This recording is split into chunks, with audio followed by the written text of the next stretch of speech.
Welcome dear viewers to watching us on ERi-TV, presenting you the domestic and international news prepared for this session live from our headquarters in Asmara. I'm Hermel Lagermai, inviting you to join us on our tonight's news broadcast. Let's start the major headlines. Funeral service of veteran fighter Musa Hussein Naib. Seminar on harmful practices in Ad-Ghayih subzone.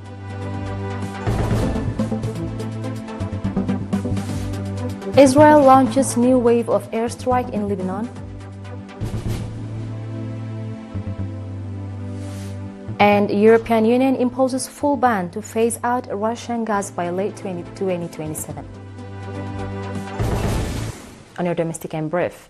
Funeral services for veteran freedom fighter and member of PFDJ Central Council, Mr. Musa Hussein Naib, was held at Asmara's Patriot Cemetery today in the presence of President Isaias Afwerki, senior government and PFDJ officials, religious leaders, his family, and a number of nationals. Veteran freedom fighter Musa Naib joined the EPLF in 1975 and served his nation and people with distinction and utmost dedication in various capacities for 51 long years. Veteran freedom fighter Musa rose through the ranks of the EPLF Security Department and was its head towards the last years of liberation. After independence, Mr. Musa continued his illustrious service to his country, including as member of the Executive Committee of the Constitution Commission, Administrator of Massawa and Karen respectively, Prospector General and Director General of the Department of General Education at the Ministry of Education. Veteran freedom fighter Musa Naib passed away yesterday at the age of 77 after a long illness. Mr. Yamane Gabrab laid a wreath on the tomb of the veteran fighter Musa Hussein Naib on behalf of the PFDJ, Mrs. Halima Mohammed, Minister of Education, on behalf of the Ministry of Education, Mr. Mahari Belai on the behalf of the APLF Security, and his son Idris Musa. Veteran freedom fighter Musa Hussein Naib is survived by his wife and 5 children. Expressing deep sorrow over the passing of veteran freedom fighter Musa Hussein Naib, the Ministry of Education conveyed condolences to family members and friends.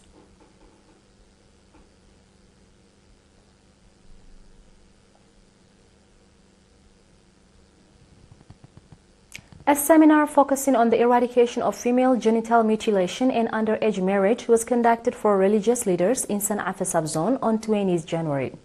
The objective of the seminar was to enhance the understanding of religious leaders regarding underage marriage and female genital mutilation in terms of Eritrean law, as well as to strengthen their participation in the effort through the influence they have on the public.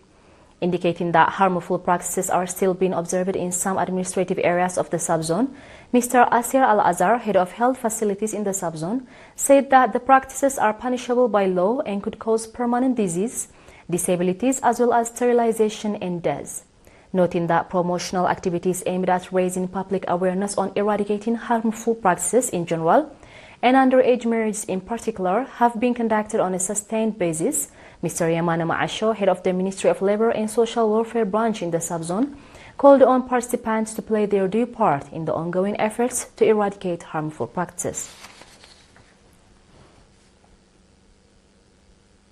Administrators and village elders in Foro subzone indicated that the establishment of social services profession institutions has made a significant contribution to the regrouping of villages.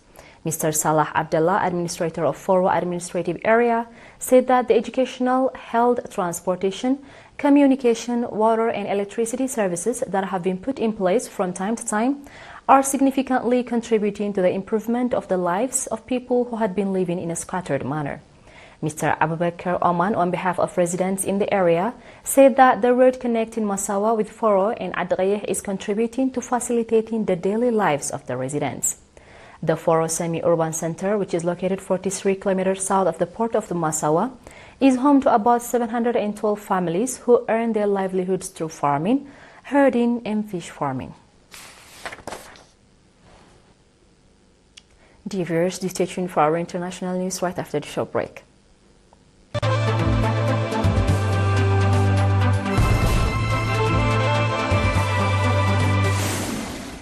Welcome back.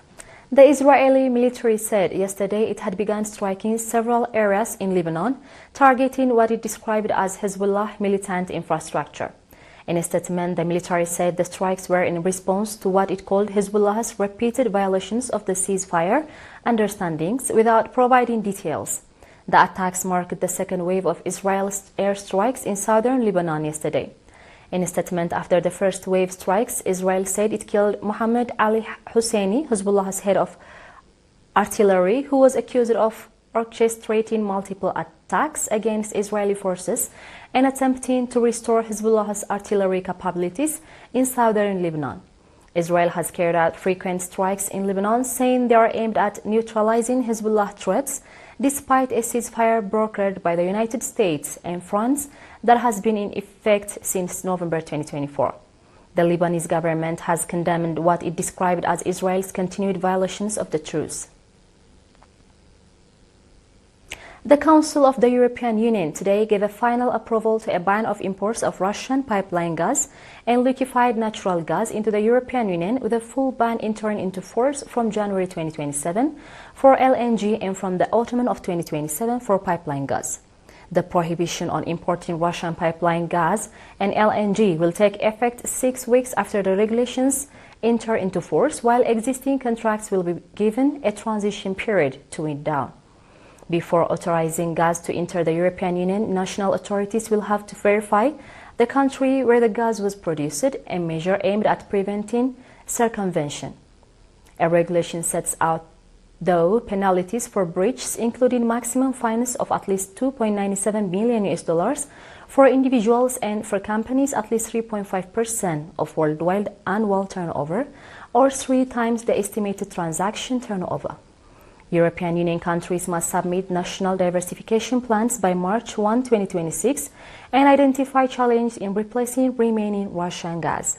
Since the onset of the Russia-Ukraine war, energy prices across Europe have surged. In recent years, the European Union has sharply reduced its imports of Russian oil and gas. Russian oil fell to below 3% of the bloc's total oil imports in 2025, but Russian gas still made up an estimated 13% of European Union gas imports last year, worth more than 15 billion euros annually, according to the release. Dear viewers, we are done with the news prepared for this session, and now it's time for a quick recap of the major headlines. Funeral service of veteran fighter Musa Hussein Naib. Seminar on harmful practices in Eritrea subzone. Israel launches new wave of airstrikes in Lebanon. And European Union imposes full ban to phase out Russian gas by late 2027. Ladies and gentlemen, that was all for tonight. Thank you for having us and have a blessed one.